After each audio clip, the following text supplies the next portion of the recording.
What's going on, guys? Welcome back to the channel. So today we're finally going to finish installing the diverter valve kit for my father's John Deere 1023E. That video we installed all the hydraulics for the Artillian third function, and now all that's left is to do the wiring. So if you guys look over here, this is what's left in the kit. So we have some zip ties left. We have our wiring. So we have the power and ground that's going to the battery along with the switch. We have a couple pigtails in here that go to the wiring, and these pigtails are going to be going to the harness on a diverter valve itself. So not a whole lot left.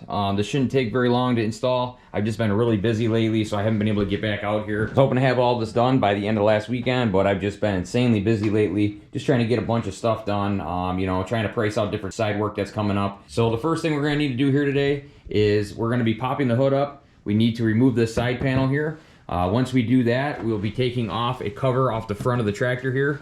Once we get that cover off, we actually need to take off the back cover, which is this panel right here. And then after that, I believe we'll be able to remove these bolts and pull the floor pan up.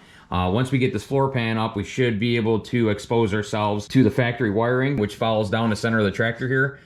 Because what we're going to need to do is run our switch from the end of the loader valve here, and we're going to run it down through the boot, down through the fender, and then we're going to come right across here, and we're going to hopefully tie into the factory harness. We're just going to run it straight up into the engine compartment where we're going to tie it into battery power. So let's get going on this. I think the first thing I'm going to do here is lift the hood up, and then we will remove these side panels here. Okay, so the first thing I'm going to do is pop up the hood. On the John Deere 1 series, it's got a little lever out in the front here. So go ahead and pull that, and then the hood's just automatically going to lock. Our next step is going to be to remove these 10mm bolts. We got one here on this side and one on the other side, and then these side panels should slide forward and pop right off. Okay, so I'm using a 1/4" ratchet, 10mm, with a 10mm ratchet wrench. Now this is the one thing I hear people complain about a lot owning these 1 series, is that these side panels are kind of a pain to get off. One thing I've heard from watching videos online is you could actually go to the John Deere dealer and buy a clip that goes through here that I believe is on like the 2016s and up, and it's like a little push clip that goes in here, and that'll keep this from rattling. But then when you want to remove it, it's just an easy push clip, and you'll be able to pop it right out without having to get any tools out to take off the side panel.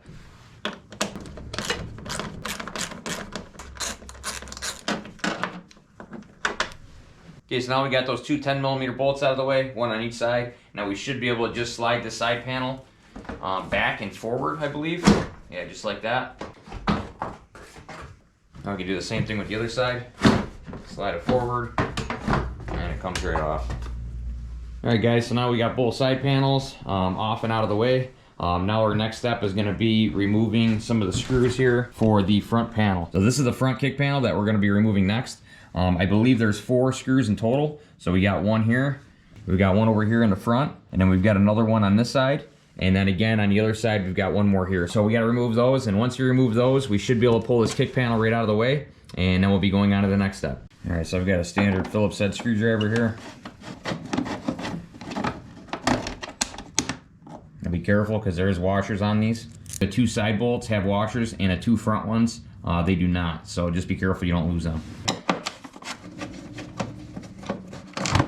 Okay, now we're gonna go ahead and remove these 2 front ones. So we got one here and one right there.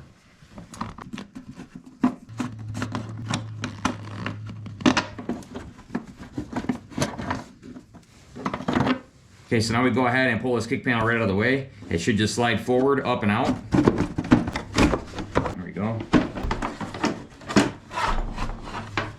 All right, so now we got the front kick panel completely out of our way. Now our next step is gonna be removing the back kick panel here. Now for those of you with a 1025R, you're gonna have a 3-point hitch flow valve coming out of here. If you do have one, you wanna pull off the knob off the front of it, and that'll allow this cover to slide over the valve. And then if you do have some kind of a foot pad here for your diff lock, you're gonna wanna slide that off. And then lastly, your deck leveling knob. This is just gonna pull up and off, just like that, and you should be all set. Now we can go ahead and loosen up the 2 bolts. There is one right here, and then there's another one on the other side. So once you remove those 2 bolts, this kick panel should slide forward and out, just like the front kick panel did. All right, so as I mentioned, there's just 1 bolt on each side. This is a 13mm bolt. You're gonna find it directly behind or off the corner of your deck height control. And the other side should be right around the same area on the other side there. So I'm using a 13mm on a 1/4" ratchet. And this bolt is not only going to have a washer, but there's also going to be a little spacer as well. So don't lose this spacer, that's just going to be resting there underneath the bolt. So now we can go ahead and do the other side.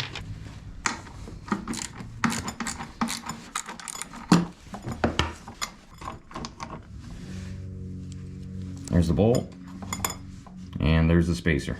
All right, so now we got the two upper bolts off. There's gonna be a Phillips head bolt, one on each corner of each side. So I'm gonna do them next.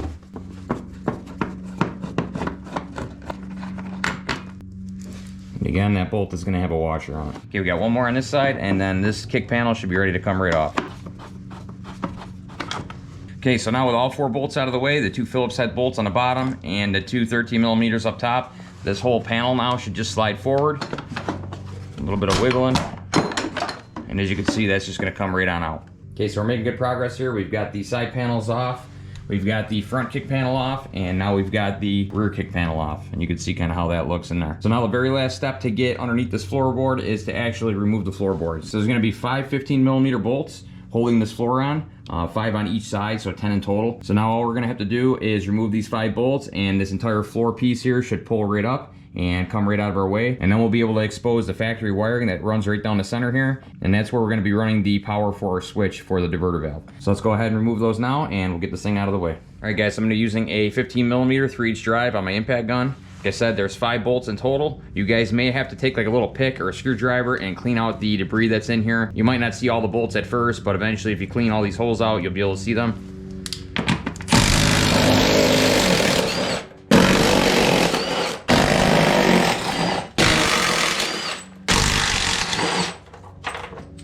Okay, now we can go ahead and do the other side.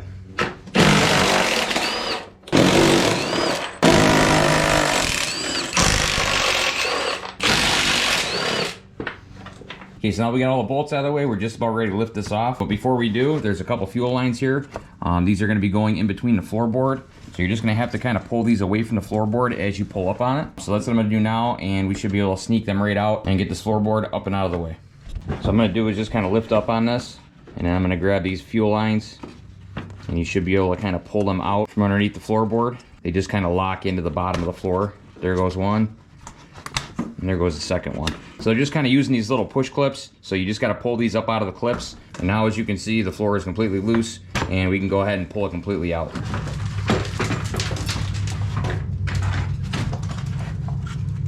Alright guys, so if you've never seen a John Deere 1 Series without any of the kick panels or floorboard, this is what it looks like. You can see how the hydraulic lines are all accessible from here. You could actually get to this grease fitting on this drive shaft, which I heard this is a son of a gun to get to. So before I put all this back together, I'm definitely going to grease this for my father. Our next step is going to be putting the switch and mounting that to the loader valve here, and then we're going to run the wire down through the boot. We're going to come down the fender here, and my plan is to come right out the bottom side here. You can see how this plastic can just pull up. I'm going to come between the fender and the frame here, and I'm just going to run it right over top of the frame here, and then I'm going to run it right to this main harness here, because we know that this is the safest place to run it. And we'll basically just be following up this main harness basically up into the engine bay. And I'm either going to run it directly up to battery power, or I may even try to tie into one of these fuses here. We'll see when we get there, but the first step is to mount the switch. So we're going to do that now, and then we'll get the power wires fed through the boot here and down through the fender. Okay guys, so I got you over at the bench now, and I've just pulled out the switch and the harness from the packaging here. So as you can see, we've got a power and ground that goes to a fuse. So this is fuse power. They've already stripped the ends of the wire here, so if you want to put on some bullet connectors, or if you want to do some regular eyelets, if you want to go to your battery, they leave that choice up to you, but it's nice that they pre-stripped it for you. Nice that they included the proper fuse, and that's going to be your power and ground for the switch harness. And then on the other side of it, we've got obviously your switch, and then coming from that is your pigtail. So this is going to be getting plugged into a second harness, which then gets plugged into the harness coming out of the diverter valve itself. Now the switches here, as you can see, there are 3 switches that you can get with this kit. So it says to figure out which switch you've got, because there's a couple different mounting options. So we have the switch over here, and as you guys can see, they want you to thread the zip tie through the switch, and then the switch gets zip tied to the loader valve. So in this kit here, they give us a nice little baggie of zip ties for the wiring. And then they also give us 2 long zip ties that are going to be going through the switch, and that'll mount the switch to the loader joystick. Okay guys, so the first thing they want us to do here is mount the switch. So what I'm going to do is we're just going to fish these zip ties through the slots. You can see there's a couple holes on the switch housing itself. So you're just going to go ahead and feed these zip ties through the housing just like that. One on the top and one on the bottom here. Go ahead and fish those through, and then what you're going to want to do is figure out exactly where you want your switch mounted. For my switch, I'm actually going to mount it on the inside of the joystick here. That way it can be pressed with the thumb. I think that's probably going to be the easiest way to do it, but if you want to use like one of your fingers instead of your thumb, you could put it out front here. But I'm going to keep mine off to the side here. So I'm going to go ahead and get these zip tied.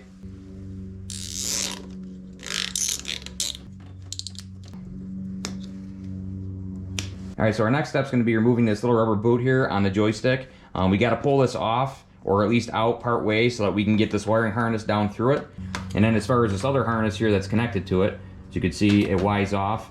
This is the harness that's going to be going to the diverter valve itself. And as you can see, Artillian was smart by actually adding a couple of bullets here. So these bullets will actually just pull apart, just like that. And then that way you could just slide one of the ends through there, and it'll make it much easier to push this through than it will to try to shove this entire plug connector through there. So I'm gonna go ahead and see if I can get this boot pulled up and out of the way here. And then we can try to slide all of this down through the boot and down through the fender here. All right, so I've got you guys at a different angle here. You can kind of see how I've got the switch mounted up. And you guys see me pull out these bullet connectors from the other side of the harness here. That's gonna allow me to be able to slide just these bullet connectors through here instead of worrying about trying to slide that entire pigtail through here and tearing this boot. Now what we're gonna need to do is pull off this boot here. So if you get on the bottom of this boot, you could actually stretch it up over the collar that's holding the boot down. And you can just kind of pull this entire boot up and out of the way. That way you can see what you're working with down here when you're fishing the wire through. Now I'm going to try to put the first part of the harness down through there. So now we just need to stretch this top a little bit. Get these bullets stuck in here. And then we can slide it right through the bottom here. Just like so. Okay, now that we got these bullet connectors through, now we can go ahead and take the other end of our harness and we can plug it back in. It's not going to matter which one you go to on these, because the worst case scenario, it's just going to operate backwards. But you could actually switch that from the pigtail plugs going to the diverter valve itself. So you really don't have to play with these again once you plug them in. So now that we got that plugged in, we can go ahead and fish the rest of this harness through here. So I'm going to start with the power and ground here with the fuse. Get them right in that corner there. Go ahead and feed them straight down through there. It's actually going down there pretty easily. Go ahead and fish the entire wire through there. Then you're going to come up to your pigtail here, and you're just going to go ahead and follow the same exact path down with this pigtail here. Okay, and once you've got it down far enough where you can see it starting to come out the bottom of the fender, you can go ahead and go down there and pull it up through. So I'm going to do that now.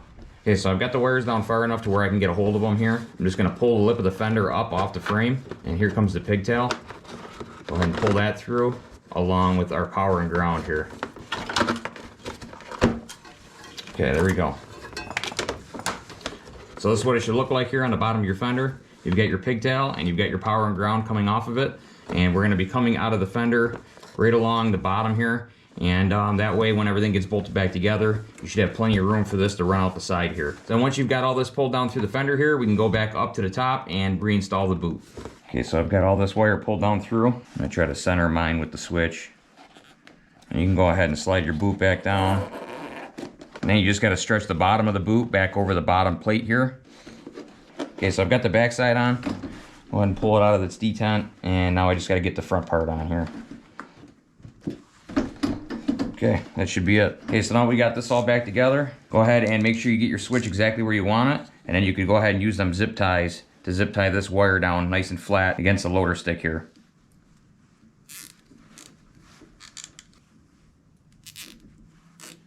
I'm gonna go ahead and put 3 of them on here. I think that'll be plenty to hold that wire down nice and tight.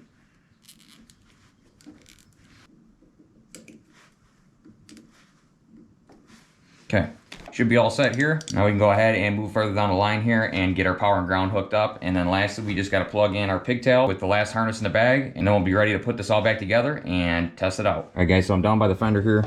You can see how I've got this run. It just comes out right underneath this little lip here. And you can see you got the pigtails here in case you ever want to remove or replace that switch. So I'm just going to go ahead and slide these bullet connectors in here, slide the wire in here, and we're just going to run it right next to the floorboard here. And then what you're going to want to do is just run it straight across the upper frame rail right here. And then you're just going to want to start zip tying it and following up this harness right here. And this is as far as this pigtail goes, so I'm assuming that other harness is going to plug into it from here. So we're going to have to get that out next. But before that, I want to finish running the power and ground wire. So what I'm going to do with the power and ground is I'm just going to follow the power and ground wires that he's got. I think this is for his lights. So he ran this up through the dash here, and then it comes into the engine bay where he runs it straight up to the battery compartment. So I'm going to go ahead and do that now and get everything zip tied and get it connected to the battery. And as soon as I'm done with that, I'll show you guys exactly how I ran it. All right guys, so I've looked at this and I've decided now that I'm not actually going to run this power and ground right to the battery. That was my initial thought because I figured it would be the easiest. But now seeing how complicated it's going to be, I think it's going to be much easier just to tie into the fuse block here since it's right here. Because if I went to the battery, I would have to run it up through the column here like you see it. And then I would have to follow these other wires that my father had run up at one point for his lights. You can see it comes all the way up here, right up to the front grill here, where it goes up underneath the grill and comes into the battery here. As you can see where they put this battery, it's a very tight spot. Not to mention there is really no holes that I see to be able to actually get those wires fished up through here. There is one small hole that I see that my father used. It's all the way on the bottom there. I'm gonna have a really hard time getting that up through there and showing you guys how I'm doing it. So what I'm gonna do instead, I've come up with a new plan. So we're gonna tie directly into the fuse block here. I'm gonna use the power wire to tap into one of these fuses here. I just gotta figure out which one is keyed power, which I'll show you guys how to do that.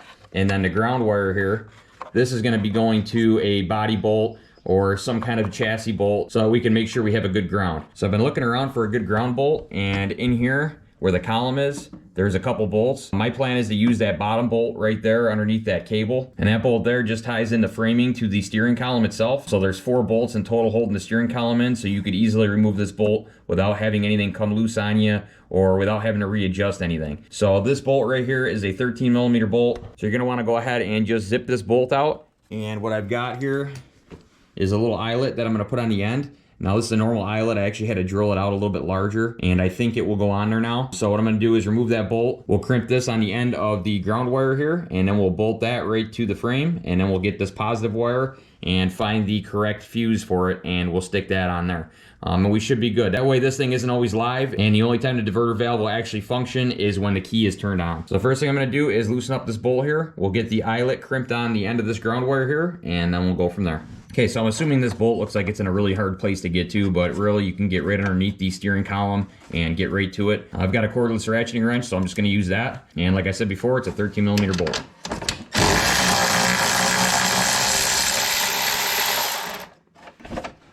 Okay, so now that I've got the bolt out of the way, we can see that the eyelet I drilled out is a perfect fit. So get yourself an eyelet that's gonna fit that bolt. Now we can go ahead and crimp this in place. So both these wires already come pre-spliced, so all you gotta do is pull off the end here.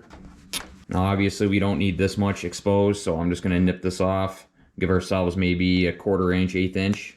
So now that I got that cut down, I'm gonna go ahead and cut a piece of shrink wrap tubing, maybe a couple inches long. Slide the shrink wrap over the end. Now we can go ahead and crimp on our eyelet. All right, okay, now we got our eyelet all crimped in place. Then you can go ahead and slip over your shrink wrap.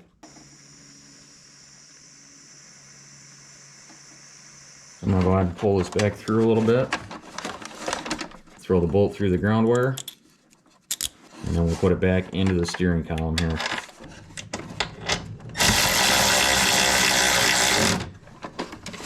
It should be a nice reliable ground. We should be all set there.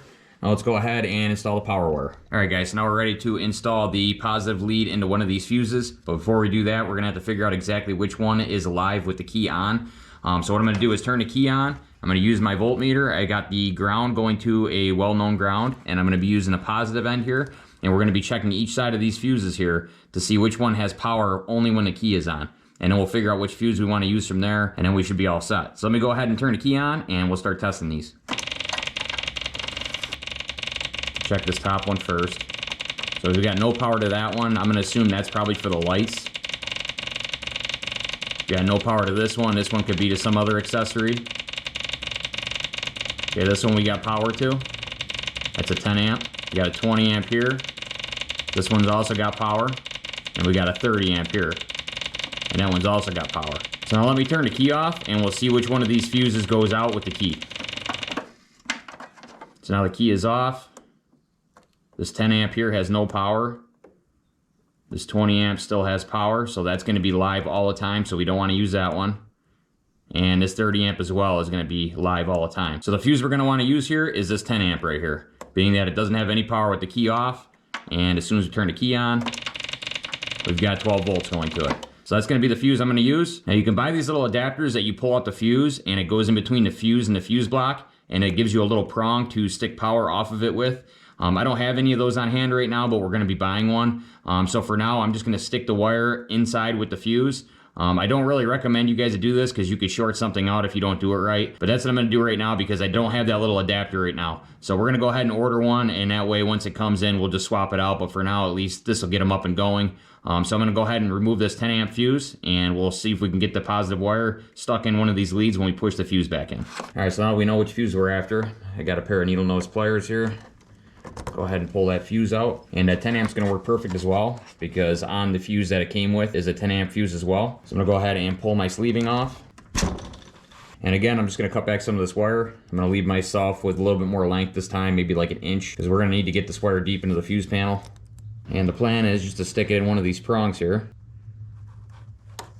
like that, and then we could reinsert our fuse, just like that. So you can see here, I've only stuck this wire on one side of the fuse. You do not want to stick it across both, so you want to make sure this wire is not touching both posts, otherwise that fuse is not going to work. So you want to make sure you're cleanly just touching one side of that post. Make sure that you're in that hole all the way and that the wire is nice and snug. All right guys, so I got the wires all zip tied nice and tight. I'm following the factory harness, so I'll start over here at the top. So the wire comes down through the boot, out of the boot, down in through the fender. And that's where the main wire crosses over the frame rail right here, which should be just fine. Just make sure you're keeping this wire nice and flat. And then from there, we got it zip tied straight to the factory harness. Follows the harness, and you can see right here, the ground wire splits off and goes to that eyelet that we mounted to the steering column bolt. And then the positive Y is off, comes up. I've got it going in between the relays there, and right into that top 10 amp fuse on the right side there. You can see the inline fuse is right here in the fuse block, so it actually worked out really good. It was actually the perfect length. I was able to stick it right in that little hole right there, so now all his fuses are there together, and you can see there is no way anything is gonna rub or chafe or short out in here. So I'm really happy with the way that turned out. Everything is zip tied nice and tight. So now we only have one more step left to do. As you can see, we have a pigtail here that's bare. So on the other side of that pigtail is gonna go this last remaining harness. So it's a gray harness. Looks like it's about maybe 5 foot long, 8 foot long. And on each end here, it's got a pigtail. So one of these pigtails is gonna be going to the end of the harness down here.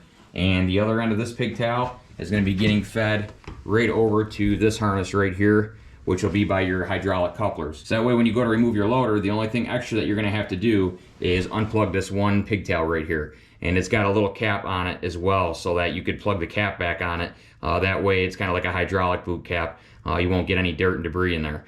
But yeah, that's gonna be the only extra step you have to do. Just gonna unplug your couplers, unplug your one plug, and then you can go ahead and take the loader off as you normally would. So let's go ahead and run this last harness here, and then we can get this tractor put back together. All right guys, so here's the last remaining harness. What you're gonna wanna do is find the female plug, which is this guy right here. I'm gonna go ahead and plug this female plug into the male plug coming off the loader valve. It's gonna get plugged in just like that. And these are all watertight, waterproof connectors. All right, so we've got the one end already plugged in. So I'm just gonna go ahead and follow up the main harness again. And in doing so, we're gonna have to fish this other end here through this little hole that I was telling you guys about. So there's a hole right here underneath the steering column. So we'll be able to feed this through. Just make sure you get behind this linkage here. So come up behind that, and then you'll be able to fish it through this hole down here. And you're just gonna wanna pull out as much lead as you need so that you can make this connection right over here. So we'll go ahead and get this connected now. That way I know how much wire I need to use, and then we'll make our last connection here. Okay, so that's what that should look like. So now what I'm gonna do is take up all this slack that we have laying around here. I'm just gonna fold it over on top of itself and nicely zip tie it alongside this main factory harness here. As soon as I'm done, I'll show you guys what it looks like. All right guys, so I got all the wiring done now. It's completely done. So as you can see, I just basically folded it over on top of itself. They gave you way more wire than you needed, but I'm assuming that's because this is the same kit they use on multiple different tractors. So I'm sure they'd rather give you too much than too little. So you can see it plugs in here, just gets folded over on top of each other. I did unplug this little factory pigtail here. I unplugged that so I could run the wire behind it, as you can see there. And then it just comes right out that hole. And that hole comes out the back side here where it runs straight up behind the fuel bowl. And behind the fuel bowl, there's some factory wiring that I zip tied the harness to. And it just comes out underneath the fuel bowl and down and into that very last connection that we made.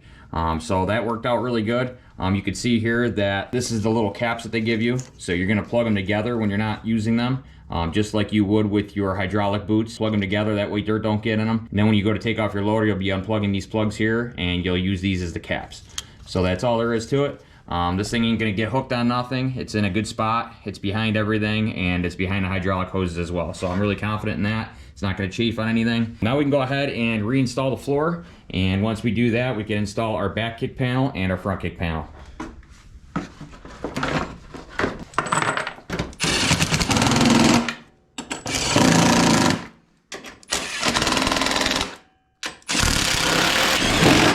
Okay, now we're on the left side. One thing to remember is we got these fuel lines that we have to get connected back to the floorboard. So I can't really show it to you, but there's just a couple little push clips that these push up into. You'll feel them kind of click into place. And once you get these both clicked into place, go ahead and zip the other side of the floor down.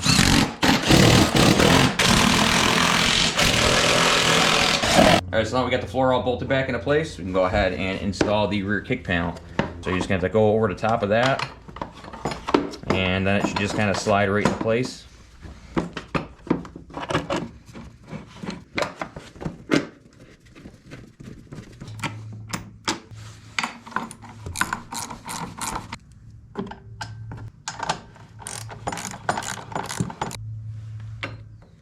All right, now we can go ahead and install the front kick panel.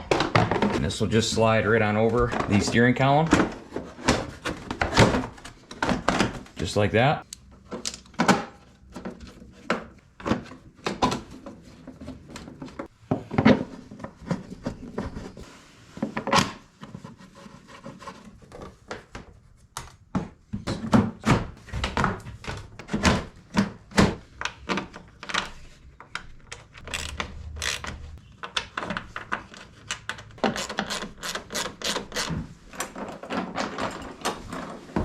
Alright guys, well that's going to be all she wrote. The diverter valve kit from Artillian is finally installed. So now what you're going to want to do, just to confirm that everything's okay, I already did this off camera. You're going to want to start it up and raise and lower your loader. So bring it all the way up to its max and bring it all the way down. Make sure that these lines aren't rubbing or chafing anything as it goes up and down. Go up really slow for your first time. Just make sure that you don't have any of these lines wrapped underneath something or underneath the diverter where it's going to lift up on it or stretch your lines out. You know, just take it easy, go up and down, and just make sure everything's all set there. You're going to want to check for leaks. So you're going to want to check for leaks at these two fittings here, and obviously anywhere on this diverter valve where we got all those connections. And then you're also going to want to check for leaks down at the loader there where your grapple is going to connect to. All right guys, well that's going to be it for the Artillian Diverter Valve Kit. I hope you guys enjoyed this install. Hopefully it helps you guys out. All that's left in this kit here is just a couple bolts here. These are for mounting the diverter valve itself. This is only if you have a certain model number tractor or loader that you'll use these bolts. If you do not, then you won't use these. So you might have these extra. You might have a few zip ties extra as well. Make sure you keep the manual on hand in case you ever have to reference to it, because it's also got a lot of good tips in the back of it. If you have any issues, it's got some tips on, you know, using different hydraulic couplers to make sure that Artillian's couplers fit the John Deere couplers. It's got some troubleshooting steps in here. So just an overall really good manual, great kit. I'm really happy with it. I think my father's going to be too.